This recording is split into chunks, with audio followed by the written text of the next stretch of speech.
I moved from Australia to Canada 2 years ago and it cost me this much money. Very expensive, and that did put a pretty big dent in my bank account. Hello and welcome to this week's video. If you don't know who I am, my name is Annika and I am 29, and 2 years ago I made the big leap and I moved from Brisbane, Australia all the way to Banff, Canada, where I have been living the absolute dream here in the Canadian Rockies. And I wanted to sit down and make a video and tell you about how much money it cost me to move from Brisbane over to Canada. And in this video I'm going to break down all the expenses that were involved. Hopefully this video helps someone out. If you're watching this video, maybe you are coming over to Canada on a working holiday visa yourself, or you are thinking about it and you are wanting to figure out how much money you need to save or budget for or bring over, or whatever the case is, or maybe you're just curious. So before I get into the video, a little bit of a background about me. I booked this holiday in 2022 in October and I flew to Canada in late April of 2023. It was a very quick and spontaneous decision on my behalf, but I just want to give you a little bit of background about my situation. So yeah, a bit about me. When I booked my holiday, I was 27, I was single, I was living at home with my very beautiful, generous parents, and I was self-employed working as an exercise physiologist. It's also worth mentioning that when I moved over to Canada, I was arriving in the springtime heading into a summer season. So straight off the bat, I did not have a lot of expenses that you may have if you're coming over for winter. You know, things like winter boots, winter jackets, snowboarding or skiing gear, all that kind of thing. So do keep that in mind. If you're doing a working holiday and you're moving over for the winter season, you may have to buy a few more things that you may not need to do if you are moving over in the summer. Okay, let's get into the video. So before moving to Canada, these were some of my biggest expenses. So I used an agency to get my job, went through the Working Holiday Club, and if you don't know who they are, basically they're a company that helps you set up a job interview, get a job or find a job with staff housing, all that kind of thing. They make the process quite easy. To use that agency, it did cost me $999, and I did have to put down a $399 deposit. I had a certain period of time to pay off the remaining amount. I'll also include that I did incur a 1.5% surcharge fee, so that brought the total to $1,013.99. Obviously, coming overseas and working over here, you need to have a visa. So a bit of a breakdown about my visa fees. So the type of visa I am on or was on is called an IEC, which stands for International Experience Canada, or as we call it, a working holiday visa. This type of visa has a participation fee, which is $189. There was also an open work permit holder fee of $110 and a biometrics fee, which was $85. I do want to mention as well that biometrics last you 10 years, so you basically just need to pay that fee once and that will last you for 10 years. Okay, this was my biggest expense and it wasn't even my flights. My travel insurance. Travel insurance is very expensive. My travel insurance cost me $2,756. I know, crazy expensive, but you just have to grin and bear it because it is totally worth it. So $2,756 got me a full 2 years of travel insurance, including snow and sports cover. So if you're going to be doing snowboarding or winter sports or any kind of adrenaline junkie type thing, you definitely need to have that kind of cover. I do also want to mention there is always a lot of confusion about this. If you want to be granted a full 2-year visa, you do need to have 2 years of travel insurance. So if you've only bought 6 months of travel insurance, you're rocking up to immigration in Canada and they're asking to see proof of your travel insurance, you hand over your insurance, which is only 6 months, you do risk only being granted a 6-month visa. And I don't think you can just extend your insurance if you decide you want to stay another 6 months. So definitely worth noting, it's definitely expensive, but listen to your fellow peers when you do your research. It's definitely worth it to get the full 2 years, because as I said, I was only ever thinking about coming here for 6 months. I honestly had no idea that I would end up being here for over 2 years. So I am very glad that I bought the full 2 years of insurance. Okay, did have to take a brief intermission because my camera overheated. So, okay, back to the video. Obviously I had to get over here, so my flights. So I flew from Brisbane to Vancouver, and that direct one-way flight cost me $1,773.44. Obviously flights are something that go on special and change all the time, so depending where you're flying to and from, your flight expense is probably going to look a lot different than mine. I also had to fly from Vancouver to Calgary, and that flight cost me $134.85. Rewinding a little bit, I did mention that I had to do biometrics, and if you are from Brisbane, then you are the same as me, a very unfortunate soul. Then you are in the same unlucky boat, because unfortunately there is nowhere to do biometrics in Brisbane. So if you are getting biometrics done, you will have to fly to another capital city. So I ended up going to Sydney because that's just nice and close and I could just do a day trip. So for my return flights, I couldn't actually find my flights, so I don't know exactly how much I paid, but based on what I'm currently seeing for a return flight from Brisbane to Sydney, it's about $250 to $300. Obviously I had other expenses whilst I was in Sydney, like public transport, trains, food. I'm not going to include any of that though for this video. Okay, once I got to Vancouver, I got a taxi from the Vancouver International Airport into the city, and the taxis do have a flat rate of $38 plus a 15% tip, which brought my total to $43.70. Obviously tipping is a thing here. Maybe I'll make another video about this. I'm no expert in tipping, but for just standard kind of service, standard kind of tip is 15%, and for much better exceptional service you would want to tip 20%. Once I got to Vancouver, I stayed in a hostel which cost me $316.56, and that was for a 4-bed female dorm room. Because I went through the Working Holiday Club, they did recommend us to stay at that hostel because that's where they were running orientation from, and you meet a lot of people who have also booked through that agency there. And they did have a 10% discount code, but I forgot to use it, so I could have saved myself 10% off that price, but we just forget about it. Ignorance is bliss. Once I was in Vancouver, I did a lot of touristy things, and my main mode of transport to get myself around the city was via the bus. The bus system there is quite good actually. So to tap your card once on the bus, it cost me $3.47, and depending what zones you're traveling in, which from what I've learnt, most routes are in the one zone in the city. Let me try and explain that again. So traveling in one zone area, you can take as many trips as you like on the bus in a 90-minute window, paying that one amount. I don't know if I explained that very well. I also set up my phone SIM card whilst I was in Vancouver. Once again, the Working Holiday Club gave me a SIM card to use and recommended a phone company, so I used Phonebox initially, and I'm pretty sure I went onto a $25 monthly plan straight away, but I wrote in my notes 45 because I think after a month or two I upgraded my plan because I needed more data.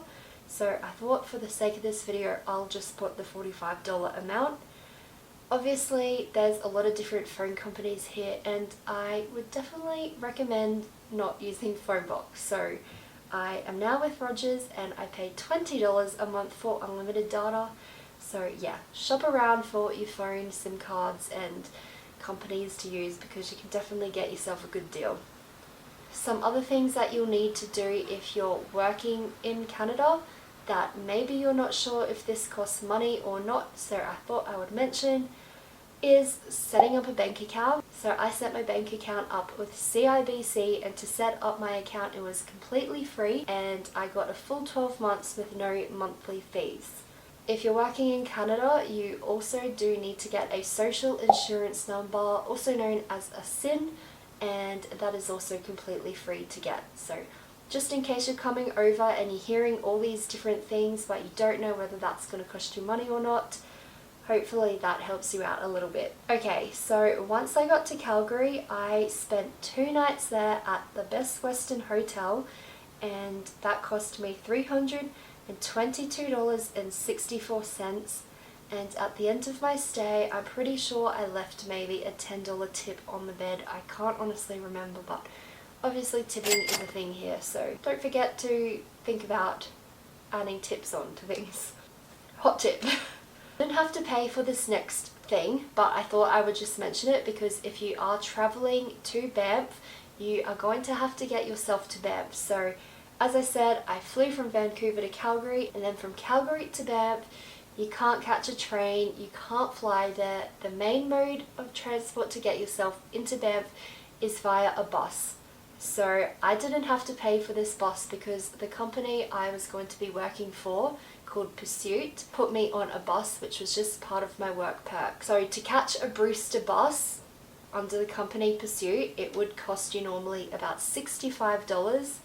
As I mentioned, I didn't have to pay that. I got that through my work perks, but keep that in mind that if you are travelling into Banff, you will have to pay for some kind of bus or a very, very, very expensive taxi because it is about a 1.5 to 2 hour drive into Banff. Okay, so once I got to Banff, I thought this one might be worth mentioning.